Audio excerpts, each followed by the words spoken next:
Matt Mersky is a fitness trainer in Bryan College Station, a former Aggie football player, a former Marine. Changed where I lived. I've moved into a CrossFit. I built one. I want to teach CrossFit. An early star in the CrossFit wave.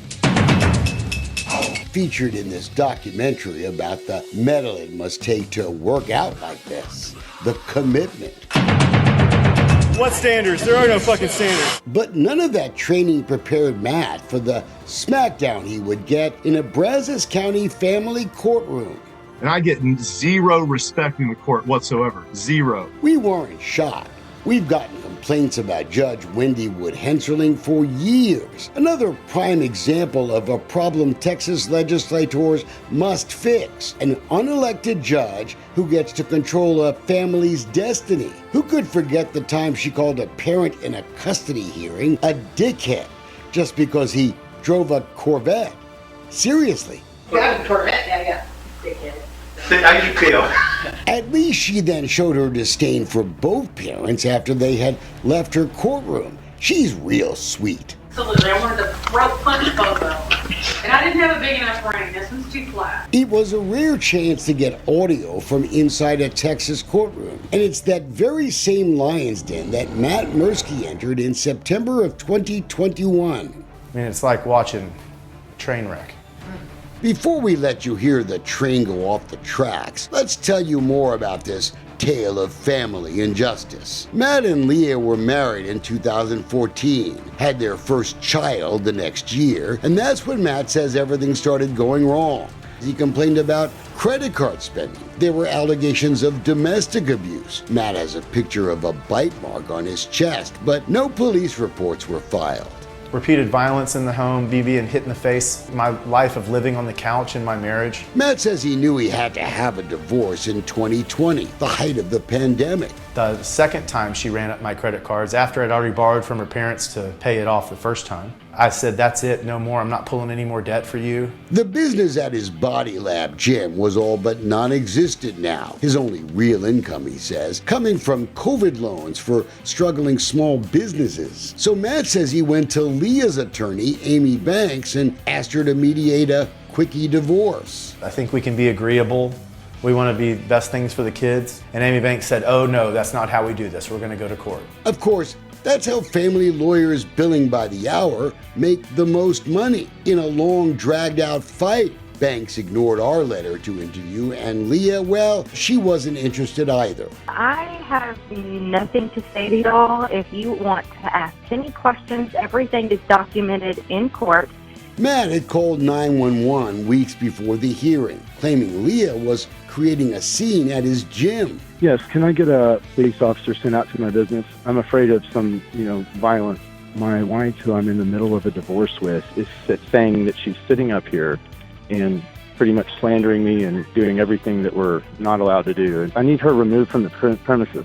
But it was Leah who filed for divorce first, and there's a lesson in that. And that brings us back to the injustice in this Brazos County courtroom. Not just an unelected judge passing judgment, but one with a growing reputation for finding a villain way too quickly. This is set for 1 hour.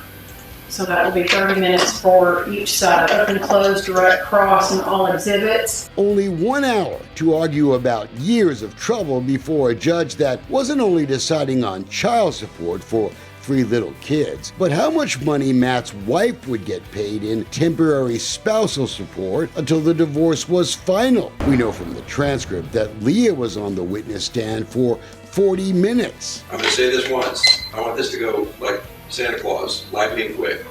A frustrated Matt Mersky got less than 8 minutes to tell his side of the story on the witness stand. He'd already learned the judge didn't want to talk about anything other than dollars and cents. Mersky was ordered to pay $1,100 in monthly child support for the kids and more than $2,000 in monthly spousal support for his wife. So get unhappy now, so that you'll be unhappy when you get the ruling.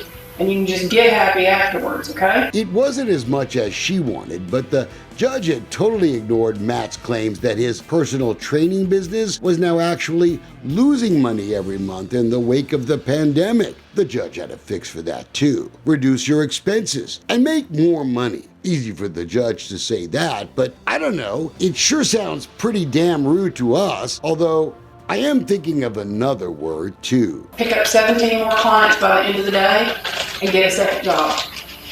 Sorry. That's just the way it's going to have to be. But what I can tell you is there is a problem in the state of Texas with the way temporary orders hearings are conducted. Houston attorney John LaGrappe says family law judges often impose arbitrary time limits to hear deeply personal family fights. It's wrong because you have a due process right to a fair hearing. And what's really happening is your clients don't get a fair hearing.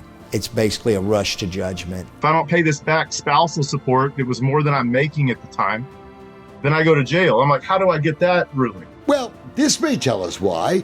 Judge Hensling's docket notes we found in courthouse records. Remember, Matt Mersky had only gotten a few minutes to testify. Those are odd docket notes. Judge Hensling took issue with Mersky talking fast, even though his lawyer had told him to. Look at the notes. Father's testimony is lots of fast talk. Seems to me if you have a shorter hearing, someone's going to have to talk a lot quicker to get out what they want to say. It's just common sense. But the judge didn't stop there. She decided that the real reason Matt Mersky stopped paying his wife so much money wasn't because he was relying on loans that had run out. It was really because she stopped giving him sex. Quoting, he would give her $1,080 per week, but then stop that when she wouldn't sleep with him. Judge Hensling had clearly picked a favorite. Quoting, he's seemingly quite shady or very ignorant or some semblance of both. All that after knowing the guy for an hour. We showed Matt what we found.